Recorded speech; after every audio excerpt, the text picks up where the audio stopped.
Hello and welcome to the Secure Start podcast. Shame is absolutely sort of rippled throughout the system. Some of our approaches, at least historically, are so shame-inducing. Oh my goodness, we are just publicly shaming children all of the time and then expecting a change of behaviour. And for children, young people, and adults that already carry such a high level of shame, they're already waiting for that next time to be told that they're bad, they're doing something wrong, and it becomes a sort of cycle, doesn't it? The language changes from that parent failed to that parent, given their circumstances, really struggled and used alcohol to manage their feelings of shame of not being a good enough parent and not being able to keep you safe. Or are you truly trauma informed if you're not working and acknowledging shame in that? Hello and welcome to the Secure Start podcast. I'm Colby Pearce, and joining me for this episode is a fellow author and psychotherapist working with children and young people recovering from early adversity. Before I introduce my guests, I'd just like to acknowledge the traditional custodians of the land that I come to you from, the Kaurna people of the Adelaide Plains, and acknowledge the continuing connection the living Kaurna people feel to land, waters, culture, and community. I'd also like to pay my respects to their elders, past, present, and emerging. My guest this episode is Vicky McKeown. Vicky is a qualified social worker, psychotherapeutic counsellor, and trauma-informed practitioner with over 15 years' experience supporting children, families, and professionals around attachment, shame, and relational trauma. She is the co-author of Jake and His Shame Armour, a children's book underpinned by Lisa Etherson's shame containment theory. Through her work with VLM Therapy Limited and Better Me, Better Us Limited, Vicky provides specialised training, consultation, and therapeutic support, helping individuals and families and organisations build safer, more connected, and emotionally attuned environments. Welcome, Vicky. Hello, good morning, good evening. Yeah, morning for me, evening for you. And Yes. it's usually at this point in the podcast that we have a shared chuckle about all the times I tripped over myself while I was reading people's bios. But No, you did very no, well. no, no one will know it. But that was a one take. Yeah, one take. That'll stay in as it is. So very pleased with that. But yeah, rather helpfully, you made it not too taxing for me. So I think in consideration of that, I wonder if you would perhaps start by just telling us a little bit more about yourself, Mhm. how you came to this work, the work that you do, and then we'll progress from there. Yeah. So I am based in England, in Newcastle, which I know you have in Newcastle as well in Australia. We Um, do. It's not as yes. big. Are they as friendly as the Geordies as well? Uh, I don't think they have a discernible accent either. Well, they kind of do. It gets a little bit broader. I don't know. It's not like a Geordie accent versus a Birmingham accent. So, Yeah. but yeah. But go on. Sorry, you tell us about No. your Newcastle. So I guess my background is I started off doing a degree in criminology and was really keen to work with young offenders. And I guess over time, my career has just naturally evolved as I've got into different parts of work. I know when I was working with young offenders, I felt a frustration at working with just that individual and very much saw the need to work collaboratively with the whole family. So went on and retrained as a social worker. From that, it felt very reactive, Mm. which then led to me retrain again as a psychotherapeutic counselor because I'm so passionate about breaking that cycle and that intergenerational trauma. And sadly, child protection services, social care don't always have the capacity, the time to do that sort of deeper, meaningful trauma work. So that is really how I've come to be where I am today and do the work that I do today. Mm. And breaking the cycle is a really uh, um, significant, I guess, Hmm. theme for child protection authorities in Yeah. jurisdictions around the world. And maybe we'll just bookmark that one for a question without notice a little bit later. I think breaking the cycle is something that I also turn my mind to quite a bit.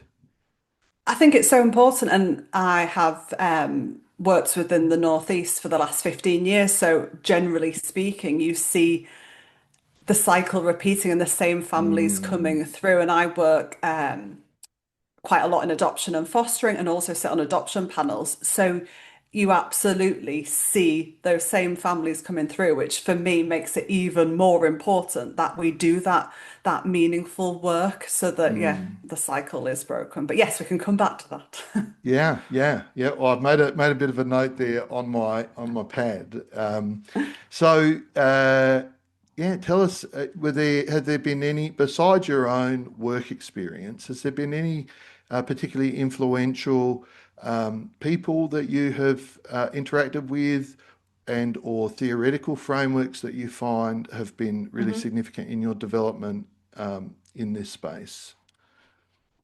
I think, firstly, and I'm sure lots of people say this, it's the children and young people that I work with because they are very quick to tell you if you're crap and you're not having an impact. So I think that's absolutely pushed me to strive, to know more, to do better, to really do that meaningful work. And then on that journey, sort of doing different training, looking at different modalities and approaches. I'm a big fan of Don Hughes and the DDP approach, working with the parent and child or foster care or whoever that person may be. I very much like working with the whole family because I think that's when I believe anyway that you see meaningful change because Mm, it's so shaming, I think, for the child to just come into therapy on their own because they live within a family. And if they need to change, so does the unit in which they live within.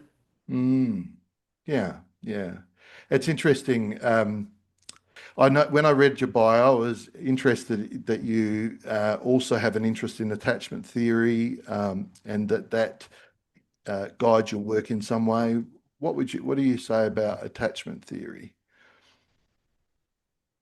Absolutely guides the work. And I think what's really interesting, and I hope that it's changed, but at least in the UK, when I did my master's in social work, we didn't do a lot around attachment theory. I can remember it being so limited. And looking back, I feel like that was a real failing in the course. And as I say, I do hope that that's changed and evolved because you're working with people and their attachment patterns and how that plays out and how they go on to parents. So I think it's such a key thing Mm, to be aware of. And as I mentioned earlier, a lot of the work that I do is with adopted and fostered and kinship care. So attachment mm, is absolutely huge. They've experienced that disrupted attachment, that rupture. So much of the work that I do is around sort of repairing and healing mm, from that and sort of rebuilding that attachment with often, as I say, a foster carer or an adopter, but that absolutely is the core, I mm, believe anyway, in the work that I do. And which is why, again, I'm so passionate about the parents being in the room because we need to facilitate and model that and really promote it. Yeah, mm, attachment is absolutely huge. And I think we'd all benefit from understanding our own attachment patterns as practitioners and what we bring into the work that we do with our clients and our mm, own personal relationships. It just helps you understand yourself and others a little bit, doesn't it? And I mm, guess I don't mind a little bit of sort of personal disclosure. And when I worked with families many years ago, I had a really traumatic experience and I was really shocked by my colleagues' responses or lack of mm, responses thereof. And it mm, took some clinical supervision for someone to say, but you're bringing your attachment style into that and expecting you from others because you've been parented in a certain way. You're expecting mm, that same response. And it's just so mm, important, isn't it? When you mm. work with people, work within teams to have that knowledge and understanding. Yeah, I do think, I mean, I refer to it as a guiding framework in my Hmm. work, and it's probably always been the main one in the work that I've done across the last 30 odd years. Um, you did hint at the importance of being aware of ourselves when we're in this work, and I wonder if there's any particularly influential reading that you've done or influential training or knowledge that you've sought, or whether that's just kind of come through personal reflection in the work that you do. I think there's so many different people, isn't there, in terms of all the key theorists, and then just I think so much of it for me anyway is learning in practice and sort of, as I say, clients very much give that verbal and non-verbal feedback, don't they? So it's always Mm, taking that on board. I know you asked earlier sort of who's been influential, and I can think of, I know I mentioned Dan Hughes already, mm, Dan Siegel, Zoe Lodrick, Karen mm, Treisman, absolutely love and how they frame different things, how they mm. sort of, I know when Lisa was on the podcast, she was talking about being a pracademic, and I think that's so important. I love it when people that are out there doing the research, sort of creating the theories and the models, are still in practice because that's what brings it alive, and you know it's Mm. going to sort of have an impact.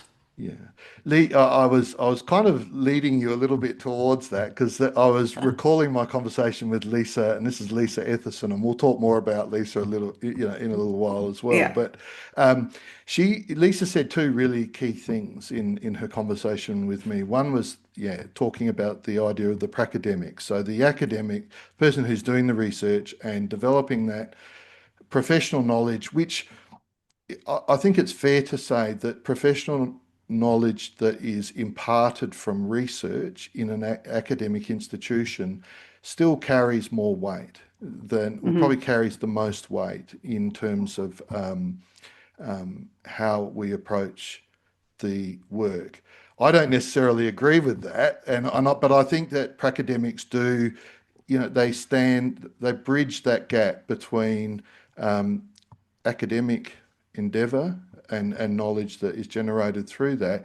And something else that Lisa mentioned as well, which is ethnographic research. And Lisa said talked about we're kind of all doing ethnographic research Hmm. as we're working. So yeah, so you are honing your knowledge and your skills all the time when you're working in this space and you're working with people and you're um, if you are a reflective practitioner and not just a technician, and we would Hmm. hope that everyone's reflective practitioners and not just technicians, but when you do that, you are conducting your own research about what works, what doesn't work, what's the best approach, and yeah, I think so. I think the work that we do is a valid uh, source of knowledge and endeavor. Um, and and that's why I have part of the reason why I have this podcast. So I have people on who have significant work experience as well as academics, but significant work experience and have developed knowledge along the way. Mm. And I guess with you mentioning Lisa there, so much of sort of how Jake and a Shame Armour came to be is I used to be based in an office with Lisa. And at the point when we were in an office together, she hadn't even started a PhD. It was Mm. merely an idea. And so we'd often sort of be having those conversations. And as shame containment theory was developed, obviously her theory initially anyway was working with adults because she's a psychosexual Mm. therapist working with Mm. adults, but very much I was so keen to hear about how that would relate to the children and young people I was working with who were on different floors in the building. And we often used to say if they weren't doing the work with me to address and work through their shame, they would end up being Lisa's clients when they became adults. So Mm. it was very much trying to already without us even realizing having those conversations, and I'm absolutely a go away and put things into practice. So we'd have those conversations, she'd be explaining her model and her approach, and I'd be Mm. thinking, right, how can I put that into the practice with the clients Operationalize it. I'm working? Yeah, because Mm. shame, with or without realizing, especially now when I reflect, has been such a huge theme in the work that I do. And as I say, with or without realizing it. And if I think back to sort of young offenders and that uncontained shame in some of their Mm, behaviours that they were displaying, and working with adopters and foster carers and kinship carers now, shame is absolutely sort of rippled throughout the system, because for many people coming into adoption, in terms of adopters, there's lots of shame around not being able to conceive potentially, and that mm, infertility, in terms of the children that are coming into care and birth families. Again, there's so much, like we've mentioned already, that intergenerational trauma and the shame that they are mm, carrying as a result of that. And if we think about sort of Nathason's compass of shame, lots of parents, in my opinion, go into that sort of attack others or avoidance, and might use drugs and alcohol to mm, sort of manage that shame. So it's there throughout. And then we've got those children that feel a huge level of shame because they feel unloved, unworthy, unwanted by birth families. So, as mm, I say, with or without realizing, it's been such a huge thing. And I think I naturally would always bring it into the sort of psychoeducation work that I would do with families. But now it's an even bigger thing that I make sure I really slow it down, do the work with the parents first, because mm, as we know, so much of how as adults we respond to our child's shame is about how we manage shame and how our shame was responded to growing up. So yeah, I think it's absolutely huge. And because of the work I do, I always, and the training I deliver, I link up with schools as well. mm, I don't know about in Australia, but in the UK, some of our approaches, at least historically, are so shame-inducing, in terms of we have these weather clouds on the board or thermometers, and if a child's what they would deem misbehaving, they get put on the red or the rain cloud. And I think, oh my goodness, we are just publicly shaming mm, children all of the time, and then expecting a change of behavior. mm, mm. It's bonkers, isn't it? Oh, It doesn't make sense. crazy. I think we're so focused on correcting, in quotations, behavior, aren't we? And Mm, managing behavior, that we don't actually look at what it's communicating underneath. mm. Yes, I think it's almost like we don't think that children have a mind, Hmm. their own mind. Yeah, yeah. So we see. I was having a very interesting conversation with podcast guest, forthcoming podcast, probably yeah within the next few days. So there's well, it will have been released, I think, just before yours, and we talked about the idea that um, we both observe as being quite pervasive is um, that in some senses we don't consider that children have their own mind, and even very young children, we're reacting and responding to behaviour, and maybe we see that they are seen as a little bundle of behaviours. So if we don't see them as having their own mind, we don't necessarily turn ourselves to considering what their experience is and what they make of their experience. Yeah, yeah.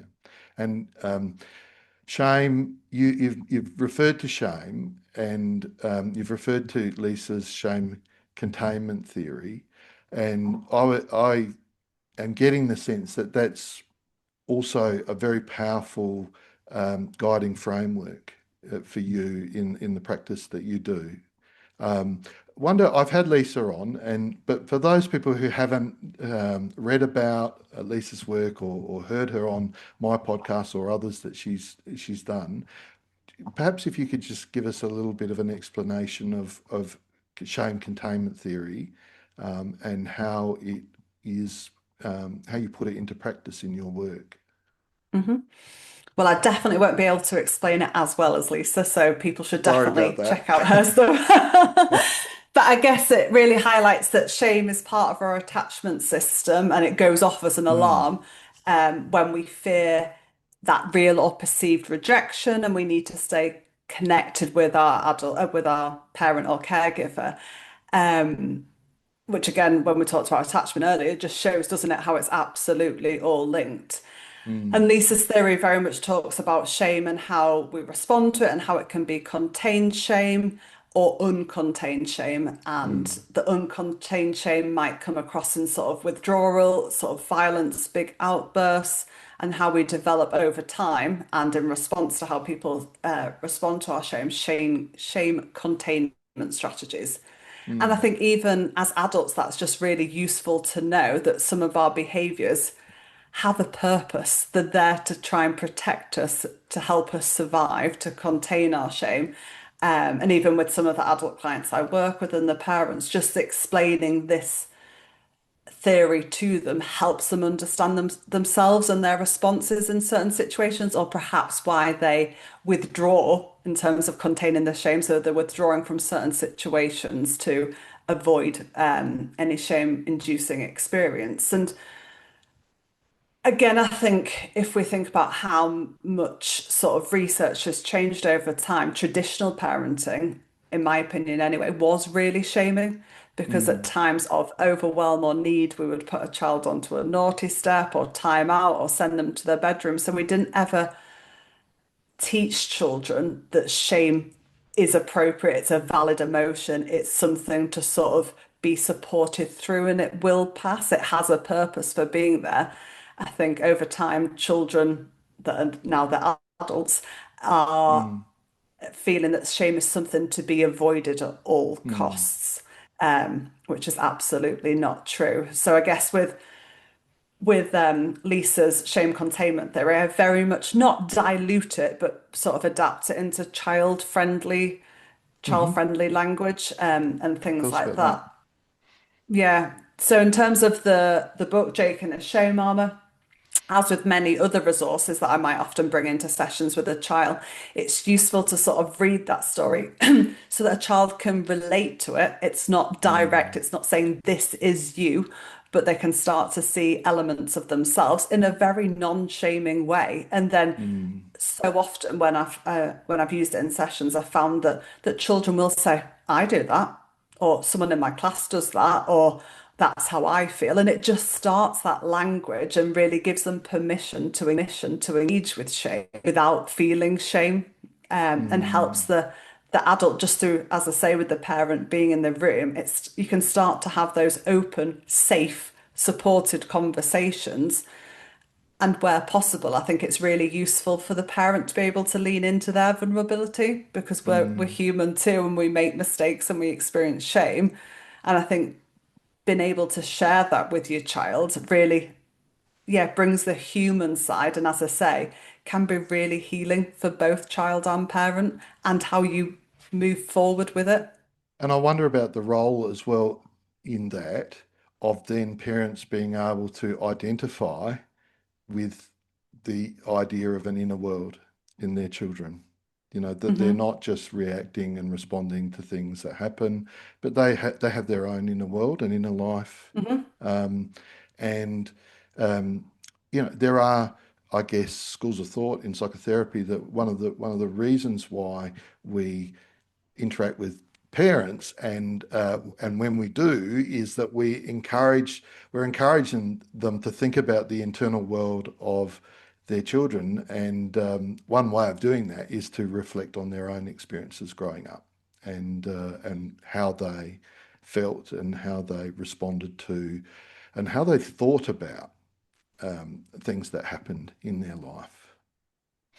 And I think that can be so difficult for adults to do, can't it? Mm. Given their own experience. I mean, just talking generally, I can think of many adults, personally and professionally, that actually it's a scary thing to connect with if, as a child growing up, if you displayed an emotion, had a need, made a mistake, if that was shut down, dismissed, minimized, as an adult, as a Mm. therapist trying to engage with a parent, it takes time, doesn't it? You need to build that safe therapeutic relationship. Otherwise, it feels really exposing again, and we risk re traumatizing, reshaming. So it's so important that it's done in a really safe, supported way at a pace that feels right for everybody involved. Because, yeah, you absolutely don't want to leave people in a worse place than what they Mm. came to you. But yeah, no, I think it's so important for adults to own their stuff. And that's a phrase I often use in practice, hence the name of my training company, Better Me, Better Us, because we have to work on ourselves before we can Mm. sort of enhance our relationships around us, whether that's personally or professionally. But it starts with us, doesn't it? And as you speak about that, it puts me in mind of adults the parents being aware of their own shame containment strategies and how Yeah. that influences the way they parent. And you've talked about a number of things. Shame is a very powerful regulating emotion and hence Hmm. is largely avoided by people. Um, it may not, people may not even know that it's shame and the experience. May not even be able to put a label on that, on their own experience or the experience of others.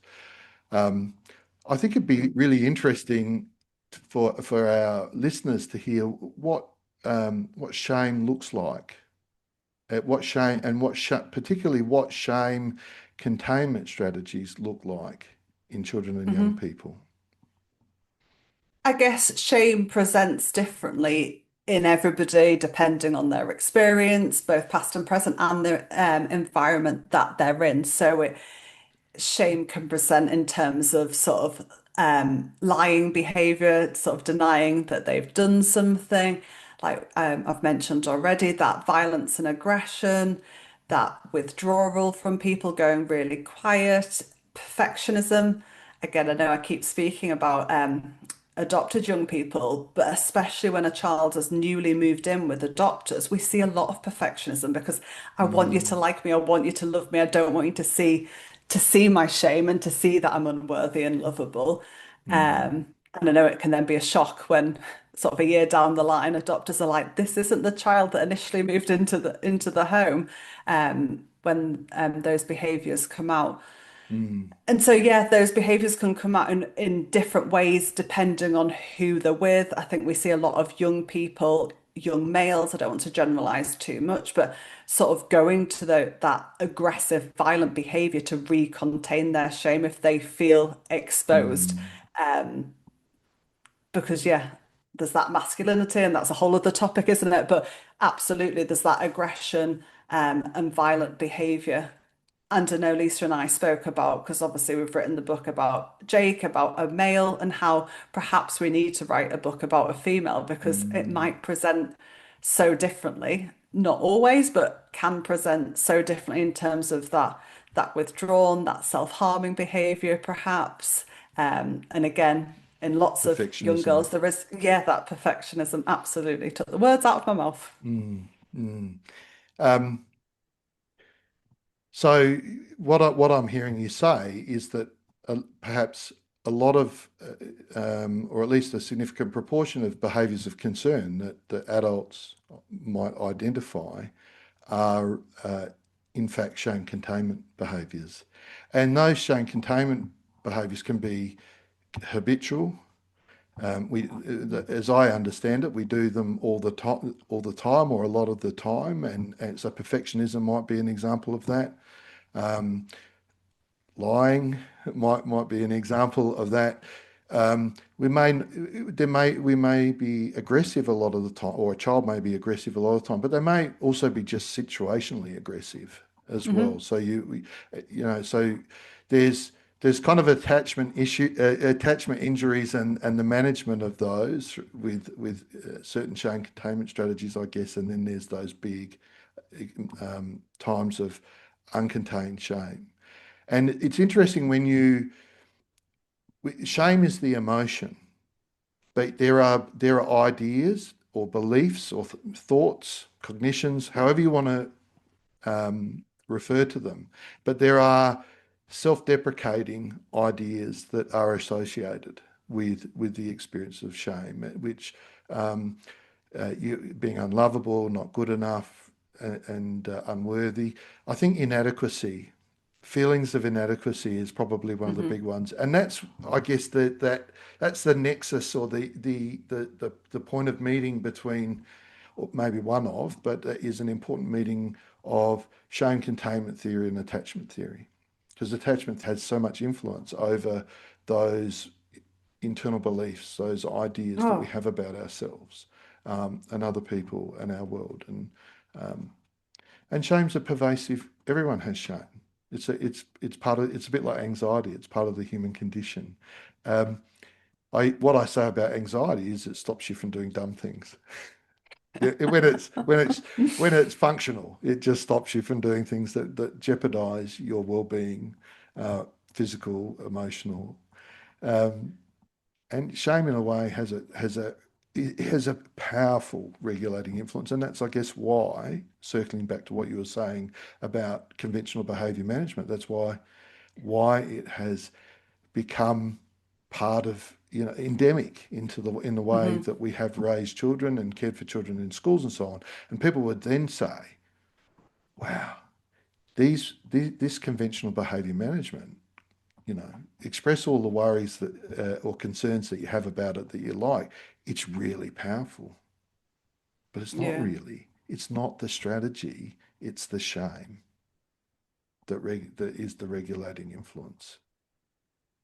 And I think for so much of it, it's the relationship, isn't it? It's relational, like we keep talking about attachment. It's that human to human connection and moving away from corrective sort of behavior management to just meeting someone on the level that they're at. Um, and I know we've already mentioned, but just to sort of emphasize again, I think when we see that defiance, that aggression, that Mm, back chat, so many people, and to be fair, myself sometimes in the moment, you go to respond to that presenting behavior, don't you? And it's absolutely about slowing it down. What is behind that? Because mm, actually, through challenging, through trying to correct that behavior, isn't helpful at all. It doesn't help mm, now or in terms of future learning. It just feeds into that child's inner critic, doesn't it? It becomes their mm, internal voice. And mm, for children, young people, and adults that already carry such a high level of shame, they're mm, already waiting for that next time to be told that they're bad, they're doing something wrong, and it becomes a sort of cycle, mm, doesn't it? mm. Yeah, that's right. And if they are experiencing pervasive shame, then they habituate to a certain hmm extent. So it actually loses some of its power to stop them from hmm doing the behaviours that we worry about. Um, I do think it's so important to the chain containment theory, as well as attachment theory and other theories in this space.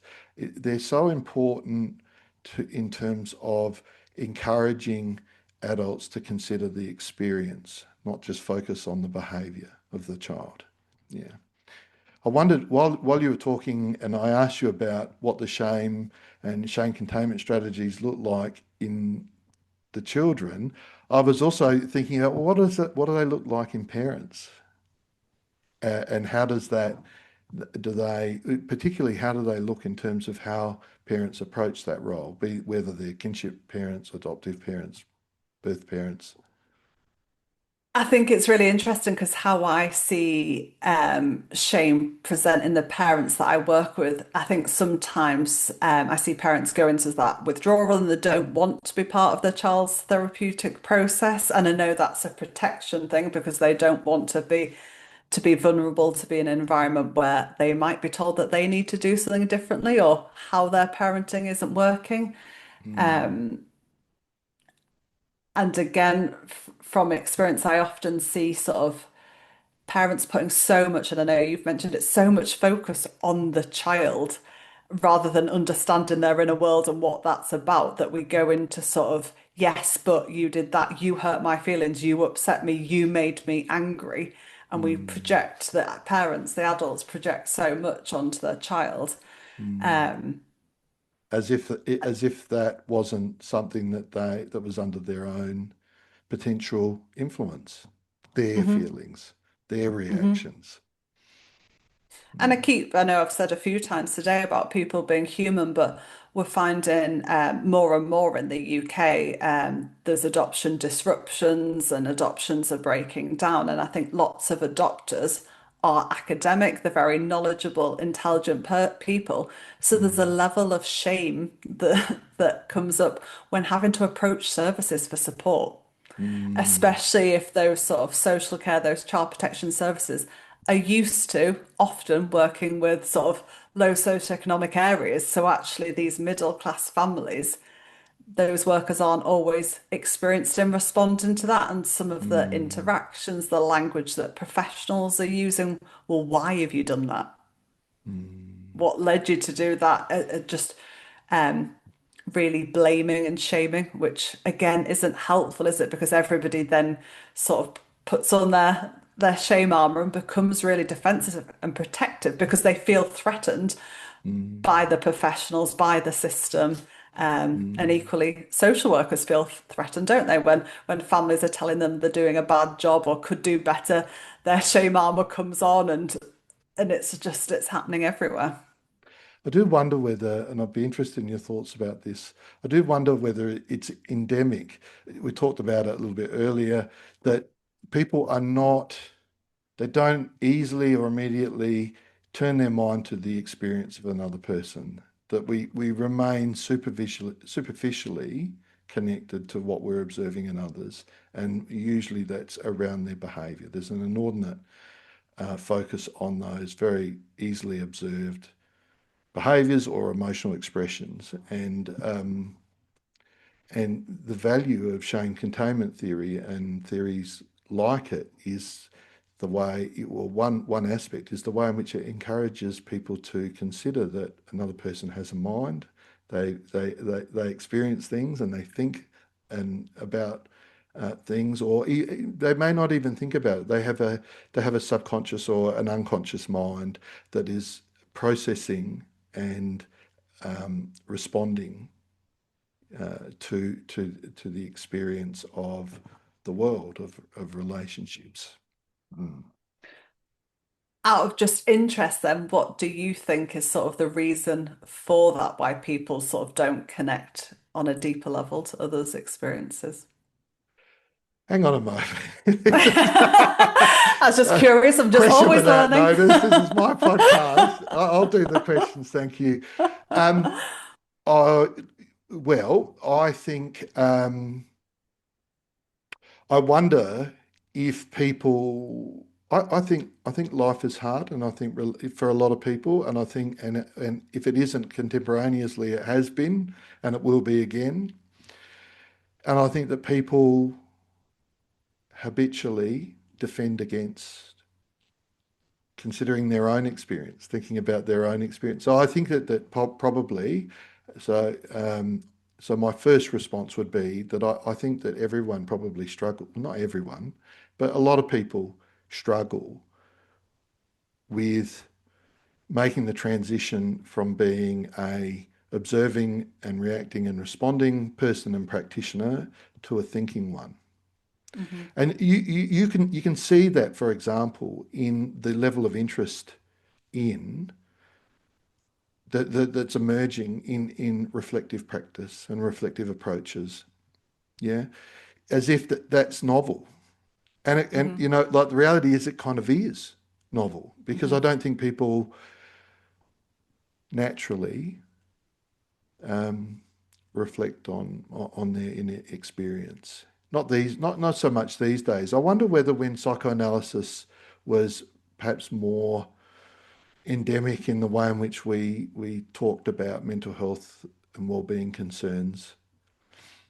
Yeah, but I don't even know about that. Maybe I'd just stick with. I'm starting to ramble. I would stick with my original answer, which is I don't think people generally turn their mind to their own experience, let alone the experience of others. And I think there's something about having the skills to manage that, isn't it? Because it can feel really overwhelming to sit with Yeah. your own experience, your own stuff. And if you don't have that support, that network, the skills to sort of understand how to work through it, it can absolutely overwhelm you and floor you, can't you? So, yeah, I hear what you're saying, and then being able to sort of relate or see other people's experience. and your level of impact and what you're Mm. bringing to that situation again is just, it's big, isn't it? And I think, again, I'm kind of championing the cause for shame containment theory and attachment theory and other things like that, is that if we're not good at reflecting on our own inner world, our own mind, both conscious and unconscious, um, and we can be very judgmental towards ourselves for the Hmm. choices, the behaviours that we've engaged in, the choices that we've made. If we don't, so I think one of the things about shame is, and shame containment theory, is it supports understanding of, in the same way that attachment theory and attachment styles do, understanding of why. Why do I keep reacting in this Hmm. way in this Hmm. situation? It, it's not just the behavior that is a concern. It's actually the reasons why I do that that are, Hmm. if we can have a conversation or conversations and work out what's really going on there, then there's some hope for Yeah. healing. And I think, yeah, we've gone through, particularly in the mental health fields, and I think psychology has probably been a big driver of this. This idea that we don't need to worry about the reasons why behaviours occur. We just need to correct those behaviours. We just need to implement um, psychological strategies and or engage in behaviours that kind of countermand those behaviours of concern or those experiences of concern.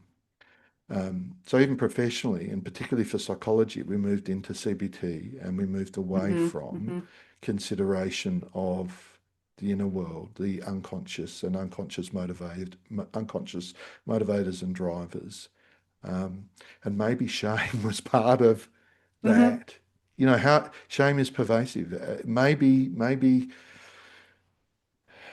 you'd have to find out more about the original proponents of things like CBT, for example, and wonder about what was their motivation for saying, hang on a minute, we don't need to worry about why, we only need to focus on correcting what.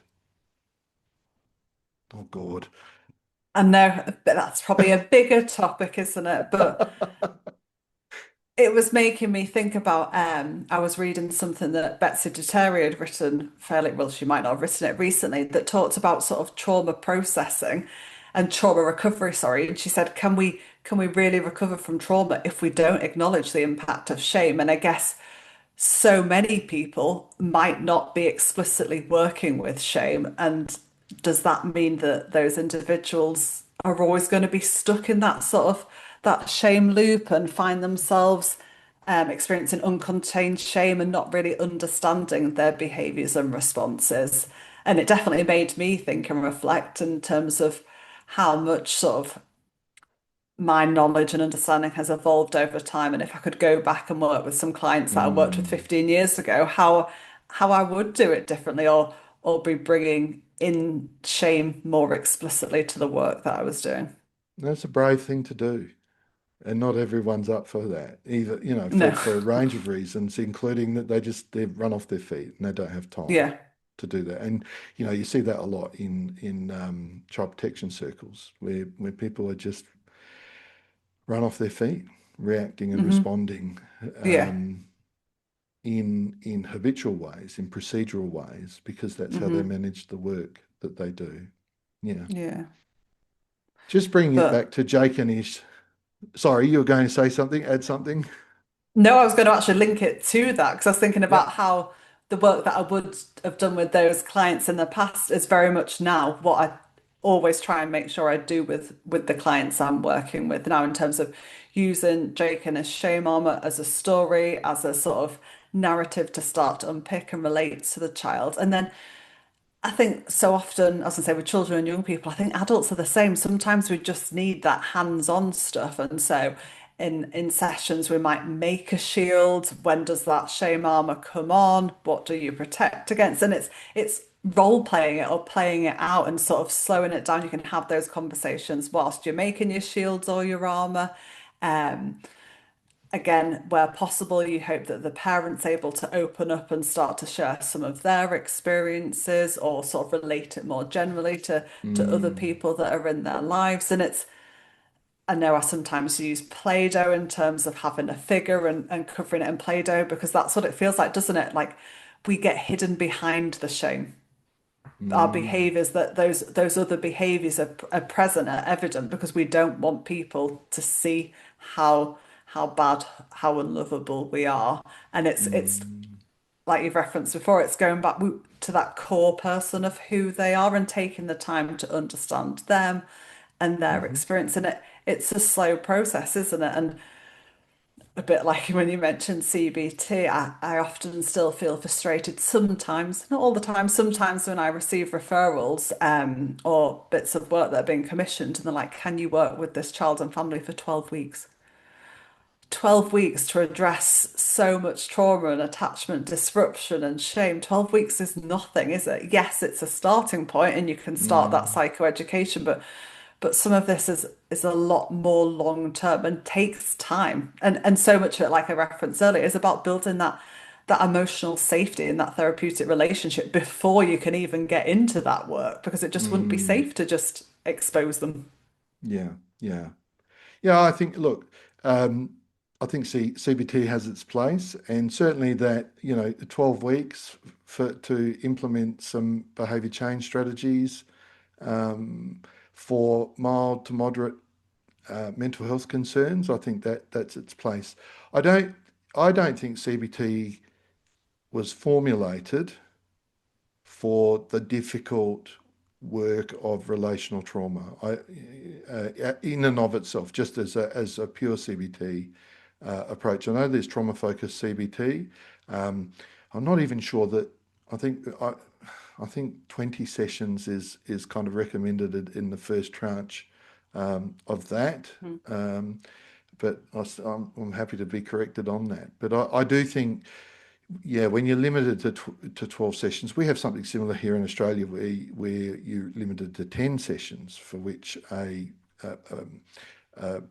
client can access a rebate from our Medicare system.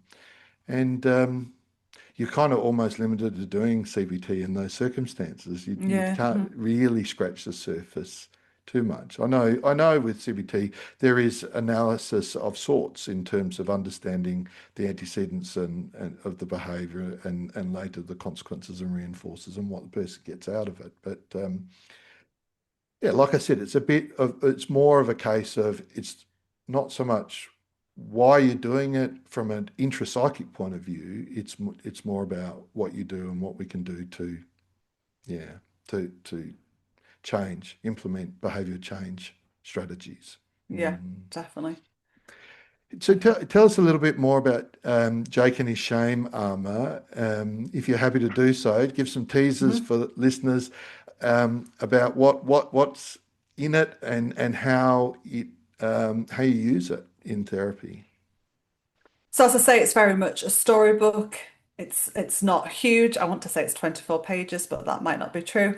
Um, and there's pictures there alongside, because I think sometimes for children it's not necessarily in the words, it's what they see playing out in the pictures. So we're really keen to make sure that the pictures accurately captured some of these behaviors and situations. We wanted to also focus on the day-to-day things that are perhaps shame-inducing and lead to uncontained shame for children. So it's things from like brushing your teeth to the toothpaste bin down to being shouted at, um, to daydreaming at school, all the things that, as I say, you don't need to, the child doesn't need to have a background of trauma to be experiencing, Mm, because, like we've said earlier, shame is a valid emotion that we all experience. So we're really keen, at least in this first book, to show how it can apply.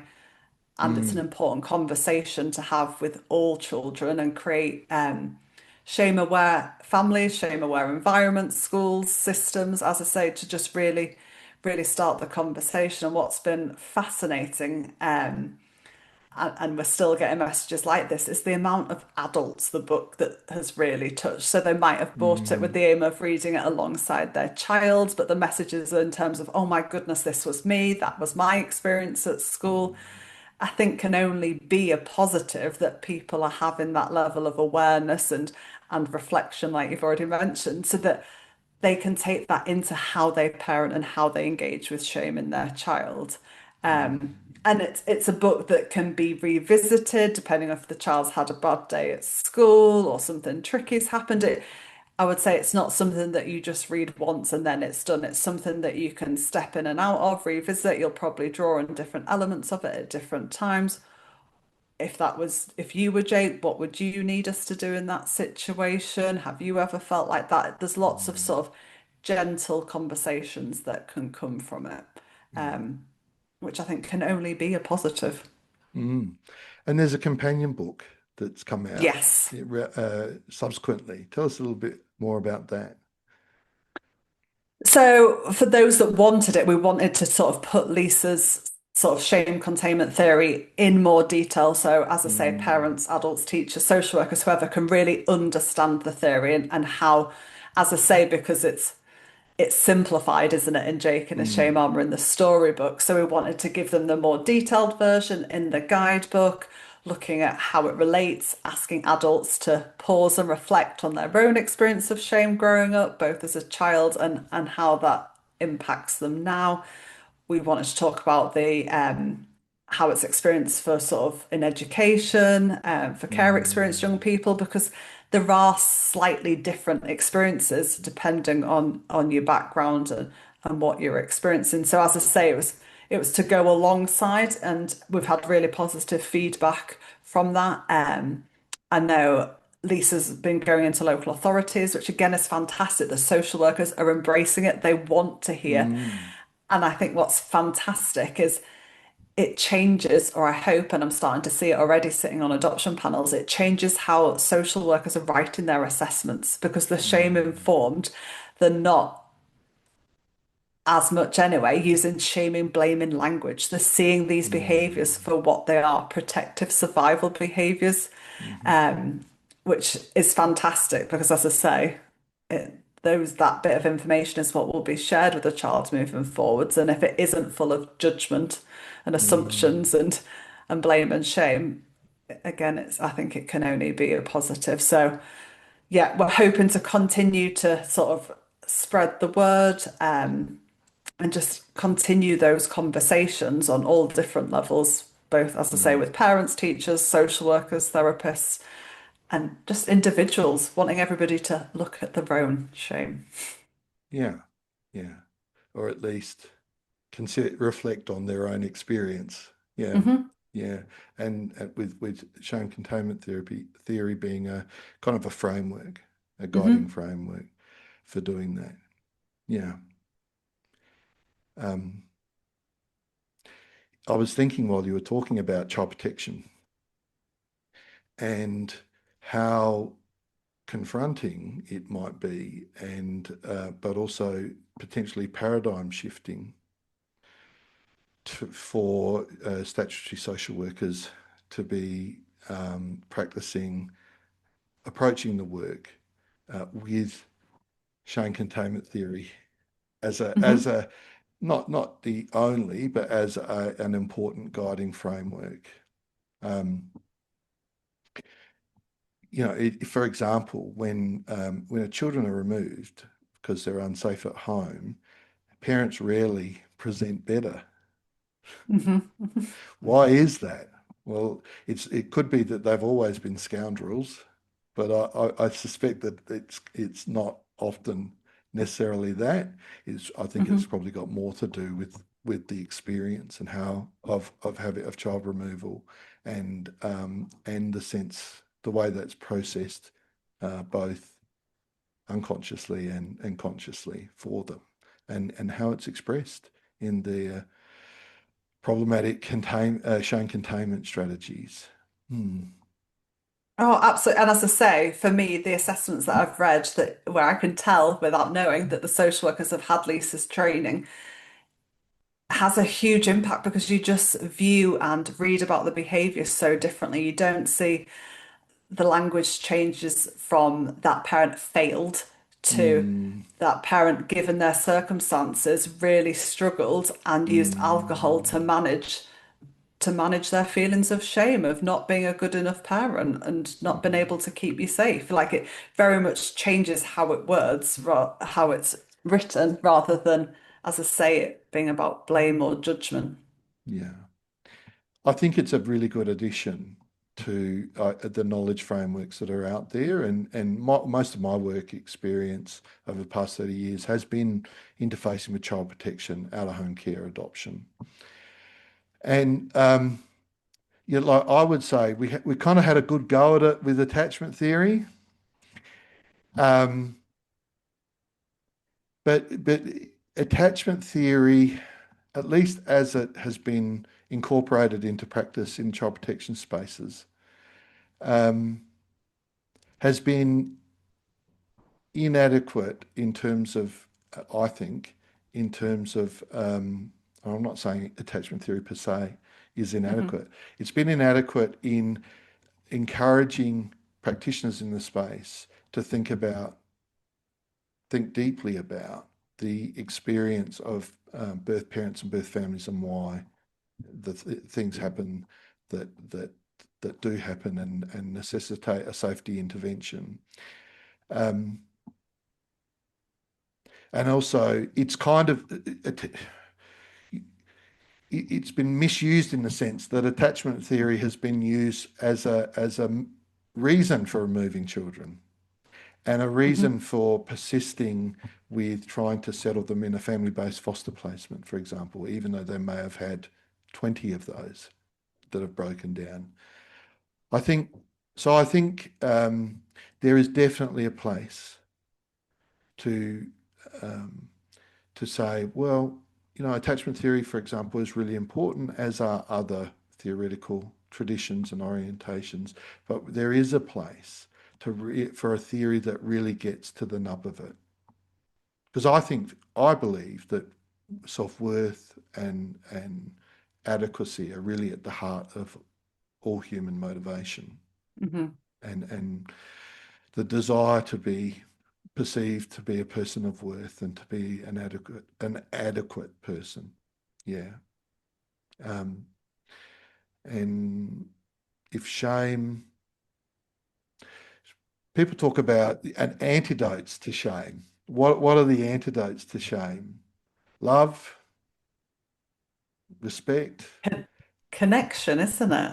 I think, yeah. So connect. That's where, that's where we circle back to attachment. And Yeah, I mean, the parts of attachment that I'm particularly, I'm not interested in all of it, but what I really emphasise is for people to consider internal working models or yeah. schema, or as I call them, attachment representations. Those beliefs about our worth, about the worth of others, and about safety in the world.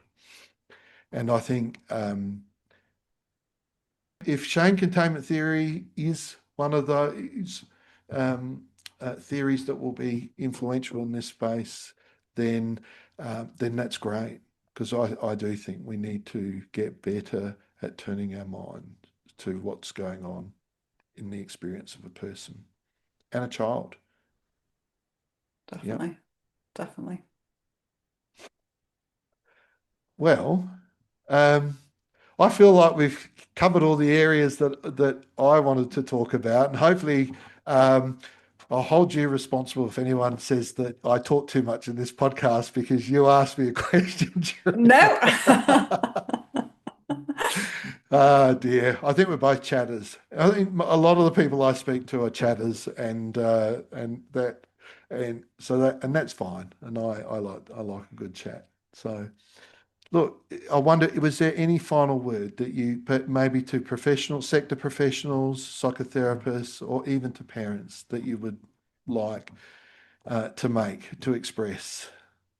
I guess I would just invite people to develop their understanding of shame, whether that be through sort of buying the book or through just going away and reading, because there's lots of stuff online that Lisa Etherson has put out there for people to read to really familiarize yourself with it. And I know we often use the buzz phrase, don't we, of being trauma informed. And I'd ask people to reflect and think about, are you truly trauma informed if you're not working and acknowledging shame in that? And being shame informed. Yeah. Exactly. Yeah. And just a plug for podcast number 5 with Lisa Etherson. If you haven't listened to it already, I'll include a link back to it in the description for this podcast.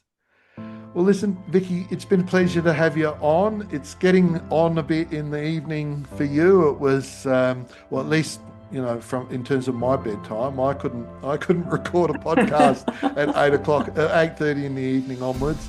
And it is, the day's marching on here. So we'll wrap it up there. Thank you again for agreeing to be on the Secure Start podcast. Thank you ever so much for giving me the opportunity to talk about Jake and his shame armour. You're welcome. Thank you.